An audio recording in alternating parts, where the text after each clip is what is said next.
Praise the lord. దేవునికి స్తోత్రాలు. నేను pastor Ratna Maitra from praise God ministry. ఈ రోజున యేసయ్య మన కోసం వాగ్దానాన్ని ఏర్పాటు చేశారో ఒకసారి చూద్దాము.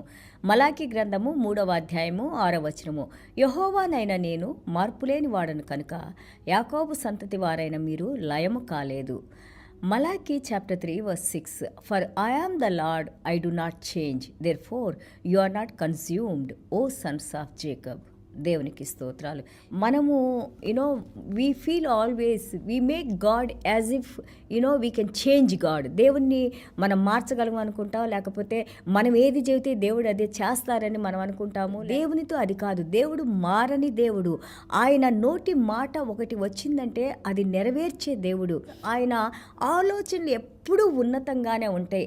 మన ఆలోచన ప్రకారం సరిపోల్చుకుంటానికి కానీ, లేకపోతే మన ఇష్టం వచ్చిన ప్రకారం దేవుని గురించి మాట్లాడటానికి కూడా మనం సరిపోమని మరొకసారి చెప్తున్నారు. ఎందుకంటే ఇక్కడ ఇమ్యూటబిలిటీ అంటారు. ఇమ్యూటబిలిటీ అంటే he's not a God who change not. ఎలాంటి పరిస్థితుల్లోనైనా కానీ తన యొక్క స్వరూపాన్ని మార్చుకొని కానీ, లేకపోతే సమయ ప్రభావాన్ని బట్టి మారటం కానీ జరిగే దేవుడు కాదు. దేవాది దేవుడు ఆ రోజున మాట్లాడిన దేవుడు, ఆది కాండము ఆదాము అవ్వతో మాట్లాడిన దేవుడు, ఈ రోజున మనకి రెవల్యూషన్ ప్రకటన గ్రంథంలో మనతో మాట్లాడుతున్న దేవుడు. ఆ దేవుడు same, he's the same God. But only thing what he has done is, ఆయన చెప్పిన మాటలన్నిటిని కూడా పాత నిబంధన చెప్పిన ప్రతి కార్యాన్ని నూతన నిబంధనలో ఆయనే ఈ భూమి మీదకి దిగివచ్చి మన కోసం ఆయన ప్రతి కార్యాన్ని నెరవేర్చి ఒక ఒక divine and human nature. So కాబట్టి మనం మాట్లాడేటప్పుడు because Jesus Christ has taken ఈ యొక్క దైవ స్వరూపాన్ని ఆయన విడిచి మానవ స్వరూపాన్ని తీసుకొని తన దైవికమైన అధికారంతో ఆయన మనల్ని పరిపాలించకుండా ఒక మానవునిగా తన్ను తాను తగ్గించుకొని, ఫిలిప్పీయుల పత్రిక 2లో ఉంటుంది, రిక్తునిగా సమస్తాన్ని ఆయన విడిచిపెట్టి ఆయన నీ కోసం నా కోసం నిన్ను నన్ను రక్షించడం కోసం మానవ రూపం ఎత్తి మానవునిగా జన్మించి ఆ యొక్క కష్టాల్లో, హెబ్రీయుల పత్రిక 5లో మనం చూస్తాము, ఆ యొక్క సమస్యల్లో, అంత భయంకరమైన శిలువ భారంలో, ఆ యొక్క సమస్యలో ఆయన విధేయతలో దేవునికి విధేయత చూపించి ఆ విధేయతను విడిచిపెట్టకుండా వచ్చిన కార్యాన్ని ఆయన కంప్లీట్ చేసి ఒక మానవునిగా కూడా ఏ విధంగా దేవునిలో నిలబడి ఉండొచ్చు, ఆ యొక్క యథార్థమైన సేవ చేయవచ్చు, యథార్థంగా దేవుని ఎదుట ఎలాగ ఉండొచ్చు అని మనకి రెండు వైపులు కూడా దేవుడు మనకు చూపించాడు. నాణ్యానికి ఏ విధంగా రెండు వైపులు ఉంటుందో, ఒక దైవిక స్వభావం, ఒక మానవ స్వభావం. కాబట్టి మనము ఒక మానవునిగా యేసయ్యను చూసినప్పుడు we try to talk him like us, మనలాగా మాట్లాడటానికి మనం ప్రయత్నిస్తాము. కానీ but do not forget that he's the God, he's the creator. మనల్ని సృష్టించుకున్న దేవుడు, ఆ దేవుడే నీ కోసం నా కోసం చనిపోయారు. ఆయన మన కోసం ఈ యొక్క రహస్యాన్ని దేవుడు బట్టబయలుగా చేసి నిన్ను నన్ను ఆయన స్వీకరించారు. దేవునికి స్తోత్రాలు. ఫర్ ఎవర్ హీ సేమ్, ఎల్లవేళ ఎల్ల కాలము ఆయన అదే రీతిగా అదే విధంగా ఉండే దేవుడు. He has chosen us to change like him. ఆయన మనల్ని ఏర్పాటు చేసుకొని ఆయన స్వరూపంలోకి మార్చడానికి మనల్ని దేవుడు ఏర్పాటు చేసుకున్నారు.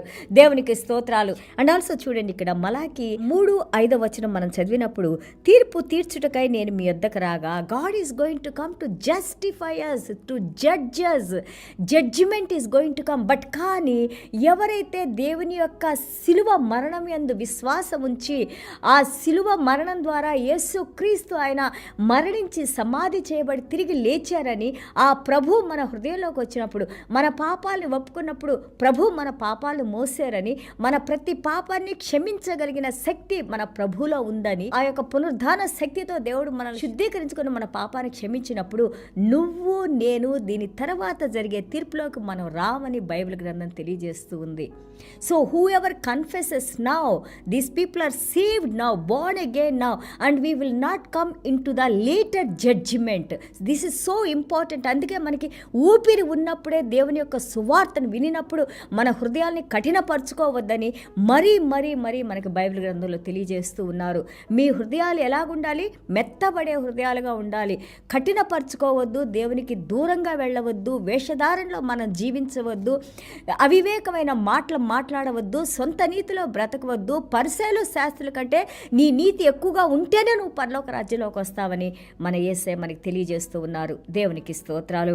అలాగే ఆయన అంటున్నారు, చూడండి, తీర్పు తీర్చుటకు నేను మీ యొద్దకు రాగా చిల్లంగి వాండ్ర మీదను వ్యభిచారుల మీదను అప్రమాణికుల మీదను నాకు భయపడక వారి వారి కూలి విషయంలో కూలివారిని, విధవరాండ్రను, తండ్రి లేని వారిని బాధపెట్టి పరదేశులకు అన్యాయం చేయవారి మీదను దృఢంగా సాక్ష్యం పలుకుదునని సైన్యములకు అధిపతి యెహోవా సెలవిచ్చుచున్నారు.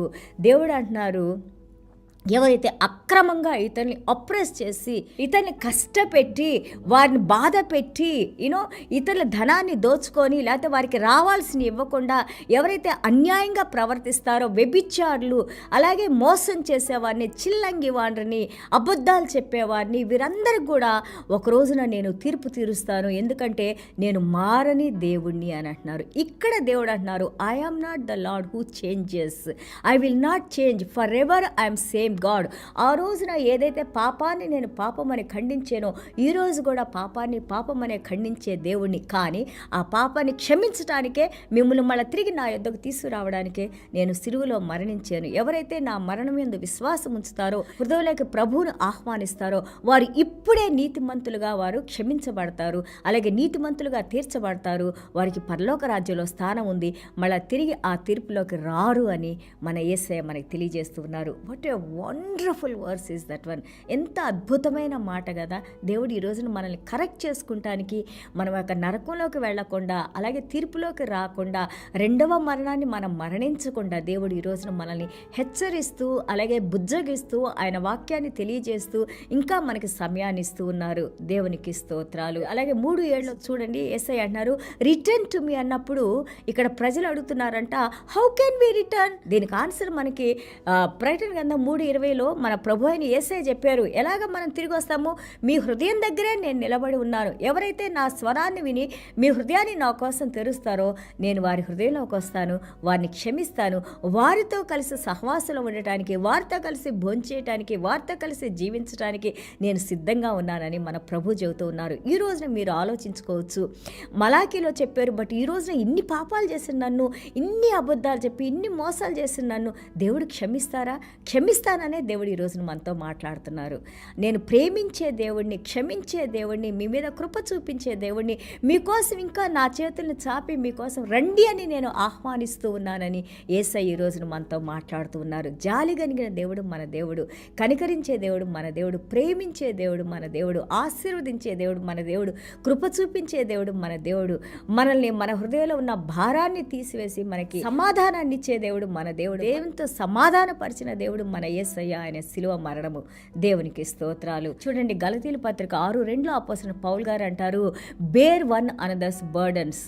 అలాగా ఒకరి కష్టాలను ఒకరు పంచుకుంటా ఉండండి. అలా చేయటం వల్ల దేవుని యొక్క ధర్మశాస్త్రాన్ని, క్రీస్తు ధర్మశాస్త్రాన్ని నెరవేర్చిన వారుగా మీరున్నారు అని అంటున్నారు. దేవునికి స్తోత్రాలు. అలాగే గలతీయులు 6:7 మనం చూస్తుంటే, గాడ్ ఈజ్ నాట్ మాక్డ్. దేవుణ్ణి మనము అపహసించేది, లేకపోతే ఏదో టైం పాస్ కోసం దేవుడి దగ్గరికి వచ్చేది, నలుగురు చూస్తున్నారని దేవుని దగ్గరికి వచ్చేది, లేకపోతే లేజీగా ఉందని దేవుని దగ్గరికి వెళ్ళపోవటం, ఇవన్నీ కూడా మనము మన అలవాట్లని, మన ప్రిఫరెన్సెస్ని మార్చుకోవాలని ఈరోజు దేవుడు చెప్తా ఉన్నారు. దేవుని దగ్గరికి వచ్చేటప్పుడు మనం రాజులకు రాజు, ప్రభు దగ్గరికి వస్తున్నామని, ఆయన సర్వానికి సృష్టికర్త అని, ఆయన సన్నిధానానికి రావడానికి అది మనకు ఆశీర్వాదకరం అనే హృదయంతో మనం రావాలి, ఆయన్ని పూజించాలి, ఆయన సేవించాలి. ఎందుకంటే మారని దేవుడిని, మనల్ని కనికరించే దేవుడిని మనం కలిగి ఉన్నాము. అలాగే చూడండి, మనము ఇక్కడ అపోస్తలుడైన పౌలు గారు అంటున్నారు గలతీయులు 6:7, మీరు మంచి చేయడానికి అలసట చెందబాకండి, even though it is tiring to you. అది అలసట కలిగించినా కానీ మనం మంచి చేయటం కంటిన్యూ చేసి మానకుండా ఉన్నప్పుడు సరైన సమయంలో దాన్ని కోసుకుంటానికి, ఆ పంటను మనం అనుభవించడానికి దేవుడు మన కృపను అనుగ్రహిస్తారు. Do not be worried, do not be lazy, do not feel tired, because God is the one who gives us reward. And also గలతీయులు 6:4 let us examine our own work. మనం చేసే పనులు ఒక్కసారి మనం పరీక్షించుకుందాము. అది మన పేరు కోసం చేస్తున్నామా, నిజంగా దేవుని ప్రేమించి మనం దేవుని నామం కోసం చేస్తున్నామా, దేవుని సువార్త నిజంగా అందరూ వినాలని మనం ప్రకటిస్తున్నామా, ఇది కూడా పరీక్షించుకోమంటున్నారు. కాబట్టి ఈ రోజున ఇంత అద్భుతంగా మన మీద ఇంకా ప్రేమ చూస్తున్న దేవునికి పాదాలకు స్తుతులు, స్తోత్రాలు. ఈ అందిన వాక్యాన్ని మీ హృదయంలో పెట్టుకోండి. అటు ఇటు తొలగిపోకుండా, సాతాను దొంగిలించకుండా ఈ వాక్యం వల్ల భయభక్తులు కలిగి మనం నడుచుకున్నప్పుడు దేవుడు మనల్ని, మన కుటుంబాలని, మనం చెప్పే వాక్యాన్ని వినిన వారందరినీ కూడా ఆశీర్వదించి ఆయన బిడ్డలుగా అనుదినము ఆయన మనల్ని నడిపిస్తూ ఉంటారు. దేవునికి స్తోత్రాలు. చిన్న ప్రార్థన చేసుకుందాం. యేసయ్యా మీకు వందనాలు, స్తోత్రాలైనా. Thank you Jesus for your grace and mercies. అద్భుతమైన వాక్యాలతో తండ్రి ప్రభా మేము ఆనందించడానికి, సంతోషించడానికి, మీలో బలపడటానికి, మీలో స్థిరపడటానికి, మీ శక్తిని పొందటానికి ప్రభా, మీ వెలుగులో నడుచుకుంటానికి మీరు చూపిస్తున్న కృపను బట్టి మీకు వందనాలు, స్తోత్రాలనైనా. అవును నాయన, మీరు మారని దేవుడు నాయన ప్రభా, మమ్మల్ని ఎంతగానో ప్రేమించిన ఆయన ప్రభా, ఈ రోజున కూడా నాయన పాపులమైన మేము పడిపోయినప్పుడు నాయన మమ్మల్ని విడిచిపెట్టకుండా నాయన మమ్మల్ని లేవనెత్తి నాయన ఒక మంచి గొర్రెల కాపరగా నాయన మీరు మమ్మల్ని శుద్ధీకరించుకొని నాయన ప్రభా, మాకు కావాల్సిన ప్రతిదీ సప్లై చేస్తూ నాయన, ఎలాంటి వేదన ఎలాంటి బలహీనతలు మాకు రాకుండా కాపాడుతూ నాయన ప్రభా, ఏ క్షణంలో మాకు ఏది కావాలో ప్రతిదీ మాకు అనుగ్రహిస్తూ నాయన మమ్మల్ని మా కుటుంబాన్ని దీవిస్తూ నాయన ప్రభా, మంచి ఆరోగ్యాలతో నడిపిస్తున్న దేవా మీ పాదాలకు స్తుతులు, స్తోత్రాలైనా. ఇంకా నాయన మీ వాక్యం వల్ల గౌరవము, భయభక్తులు నాయన. అలాగే తండ్రి ప్రభా, ఈ వాక్యానికి ఎంతమందికో పంచిపెట్టాలని ఆ యొక్క హృదయంలో ఆ యొక్క ఆలాపన మీరు కలిగించి నాయన ప్రభా, ఆ స్ఫూర్తితో మేము యొక్క వాక్యాన్ని ప్రచురణ చేయడానికి, మిమ్మల్ని నాయన ప్రభా మహిమపరచడానికి మాకు కృప చూపించమని, మాలో ఉన్న ప్రతి బలహీనత నుండి విడుదల కలుగు చేయమని యేసయ్య దివ్యమైన నామలో తండ్రి ఆశీర్వదించి ప్రార్థన చేస్తున్నాం తండ్రి. Amen. God bless you all.